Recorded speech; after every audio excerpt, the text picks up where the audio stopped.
doubt it all, reasonable or otherwise? No. So don't give me allegedly. You don't believe it yourself. Okay, but maybe Abe could bring in the feds. Him going in alone to arrest these guys now. He's not going to be alone. We're backing him up. Hardy chewed at his cheek. We're not the cops. Truer words were never said. There's no time to call in the feds, Diz. There's no time to convince any bureaucracy to move. You of all people should know that. I'm just saying if we had a little more time. McGuire shook his head. Time's up, Diz. They decide you're next. The good money bet, by the way. They pull up to you maybe today, maybe tomorrow. They're not going to care if Franny's in the car with you or the kids. You're just gone, like the others. I know you're right. Damn straight. The light changed. McGuire hit the gas and lurched ahead. Listen, you think I want to be here. I don't want to be here. I keep thinking the law, McGuire snorted. The law. Your precious fucking law. It's going to protect you, right? Like it has everybody else. It's my life, Mose. I've pretty much got to believe that, don't I? The law's not your life. It's your job. Your life is something else entirely. The first law is you protect your life and the people you love. Hardy stared out the window. McGuire was riding his adrenaline. These guys don't give a shit, Diz. Isn't that pretty clear by now? They've got the law, the cops in this town anyway, in their pocket. It's unfair and unlikely, okay, but that's what's happened.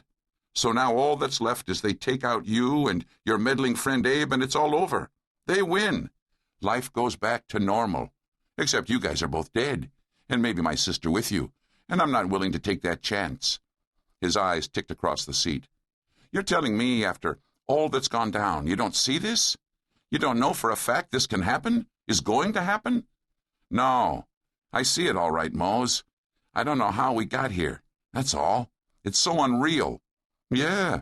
Well, remember Nam. It was unreal, too, until the bullets started flying. The World Trade Center was pretty unreal, too, if you think about it. You think people are reasonable. You think there are rules. But then guess what? Suddenly there aren't. All right. But we're not going in shooting, Mose. We're backing up Abe, and that's all we're doing.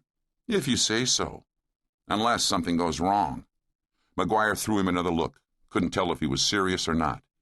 Hardy would crack wise at his own execution. The truck turned onto the freeway going south. Hardy pulled a box from his jacket pocket and set it on his lap, then pulled off the lid. Reaching under his arm, he pulled out the massive blue steel Colts police special that he'd carried when he'd been a cop years before. He snapped open the cylinder, spun it, and began pulling .357 copper-jacketed hollow points from the box one at a time, dropping them into their slots.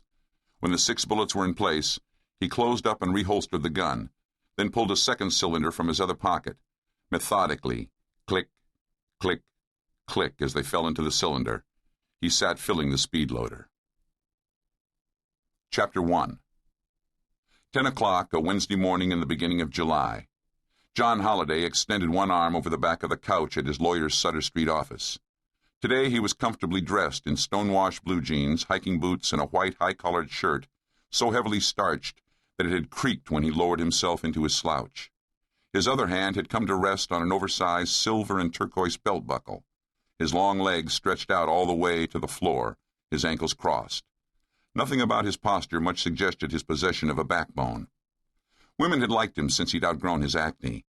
His deep-set eyes seemed the window to a poet's soul, with the stained glass of that window the odd whitish blue of glacier water. Now, close up, those eyes revealed subtle traces of dissolution and loss. There was complexity here, even mystery. With an easy style and pale features, his jaw had the clean definition of a blade. He'd been making female hearts go pitter-patter for so long now that he took it for granted. He didn't much understand it. To him, the prettiness of his face had finally put him off enough that he'd grown a mustache. Full, drooping, and yellow as corn silk, it was 2 or 3 shades lighter than the hair on his head, and had only made him more handsome. When his face was at rest, Holliday still didn't look 30, but when he laughed, the lines added a decade. Got him up to where he belonged. He still enjoyed a good laugh, though he smiled less than he used to. He was smiling now, though at his lawyer, Dismas Hardy, over by the sink throwing water on his face for the 3rd time in 10 minutes. As though that's going to help.